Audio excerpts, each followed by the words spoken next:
Missing link engineering marvellous महाराष्ट्राची बदनामी करणाऱ्याला सोडणार नाही. देवेंद्र फडणवीस सभागृहात संतापले. मिसिंग लिंकवर दरड कोसळल्यानंतर काही लोकांनी सरकारवर अवाजवी टीका केली. 1 कोटी खोटारडे लोक मेल्यानंतर हे लोक पैदास झाले असतील असं त्यांना खोटं बोलायला लाजही वाटत नाही. मात्र या सगळ्यांच्या नाकावर टिचून सरकारने 18 तासात मिसिंग लिंकवरील वाहतूक पूर्ववत केली.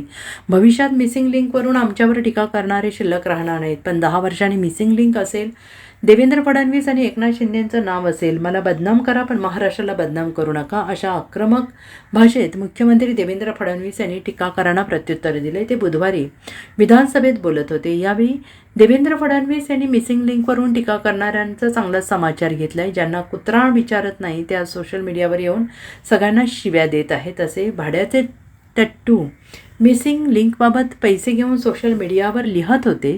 या सगळ्यांना मी एकच सांगतो की महाराष्ट्राचा अपमान कराल तर मी सोडणार नाही, असं देवेंद्र फडणवीस यांनी सांगितलं आहे. मिसिंग लिंकवर दरड कोसळण्याच्या घटनेनं आपण काही गोष्टी शिकलो. पाण्याचा प्रवाह कसा बदलू शकतो, दरड कशी कोसळू शकते हे आपल्याला लक्षात आलं. त्यामुळे आता आपण IIT-मधील तज्ज्ञांचा सल्ला घेऊन नव्या उपाययोजना करणार आहोत, जेणेकरून कदाचित पुढच्या वर्षी अशी घटना घडणार नाही, असं देवेंद्र फडणवीस यांनी म्हटलंय. महायुती सरकारमध्ये हिंमत होती म्हणून आम्ही कनेक्टिंग लिंक बांधून दाखवली. कोकण रेल्वे तशी सुरू केली, तेव्हाही ही रेल्वे चालू शकणार नाही असं म्हटलं जायचं. मात्र मधु दंडवते नावाच्या माणसाने हिंमत करून कोकण रेल्वे सुरू केली. त्यानंतर सतत 15 वर्ष पावसाळ्यात कोकण रेल्वे मार्गावर दरड कोसळत होती आणि आपण प्रत्येक वेळी शिकायचो आणि काम करायचो. त्याच वेळेस घाबरून कोकण रेल्वे सुरू केली नसती तर आज काय अवस्था होती.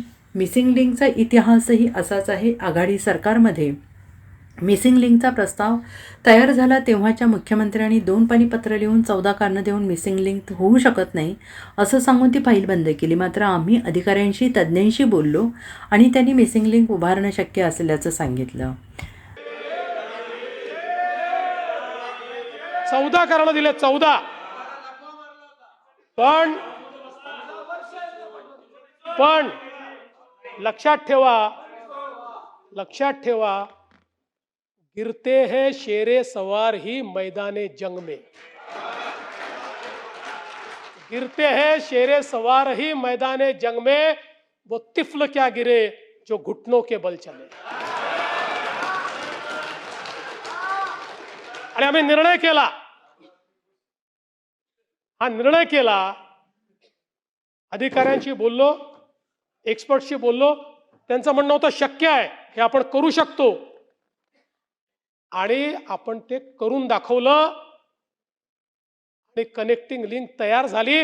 ही नुसती लिंक नाही, इंजिनिअरिंग मार्वल तयार झालं. जगातला सगळ्यात मोठा बोगदा, सगळ्यात रुंद बोगदा जगातला आणि भारतातली सगळ्यात उंच वायाडक्ट, सगळ्यात उंच केबल स्टेड ब्रिज भारतातला, हा आपण त्या ठिकाणी तयार करून दाखवला. जिथे 170 किलोमीटर प्रति तासाचा वारा येतो त्या ठिकाणी आपण ही मिसिंग लिंक तयार केली किंवा कनेक्टिंग लिंक तयार केली. आणि मला अतिशय त्या सगळ्या इंजिनियर्सचं, कॉन्ट्रॅक्टर्सचं, अधिकाऱ्यांचं कौतुक करायचं आहे की ज्यांनी हे इंजिनिअरिंग मार्वल तयार करून दाखवलं. आज त्या एका कनेक्टिंग लिंकमुळे संपूर्ण घाट सेक्शनचे ऍक्सिडेंट संपले, घाट सेक्शनचा ट्रॅफिक संपला आणि आज आपण पाहू शकतो की घडलं काय, तर त्या ठिकाणी दरड वरून कोसळली, वरून कोसळून जो पाण्याची कमान आहे त्या कमानीवर पडली, ती कमानीचा भाग तुटला आणि दरड खाली पडली. ती त्या ठिकाणी मलबा त्याचा तयार झाला. कुठेही केबल स्टेड ब्रिजला क्रॅक नाही, कुठल्याही बोगद्याला अडचण नाही.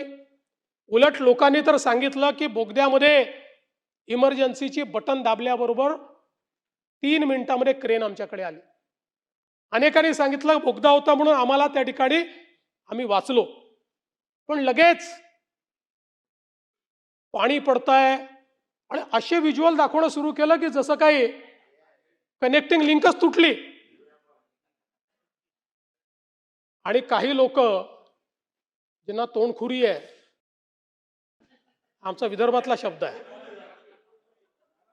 ते असे सुरू पडले की जणू काही 7,000 कोटी पाण्यात गेले. जयंतराव, 18 तासामध्ये ट्रॅफिक सुरू झाला. यांच्या थोबाडावर टिचून. आणि सवाल हा नाही आहे, अरे देवेंद्र फडणवीसला शिव्या द्या, त्याला सवय आहे, शिव्या प्रूफ आहे मी. कारण जीवनात एकच गोष्ट शिकलो, आजपासून 10 वर्षांनी हे शिव्या देणारे दिसणार नाही, पण ती कनेक्टिंग लिंक असेल आणि देवेंद्र फडणवीसचं आणि एकनाथ शिंदेचं नाव असेल. Bureau report SVN Marathi, Mumbai.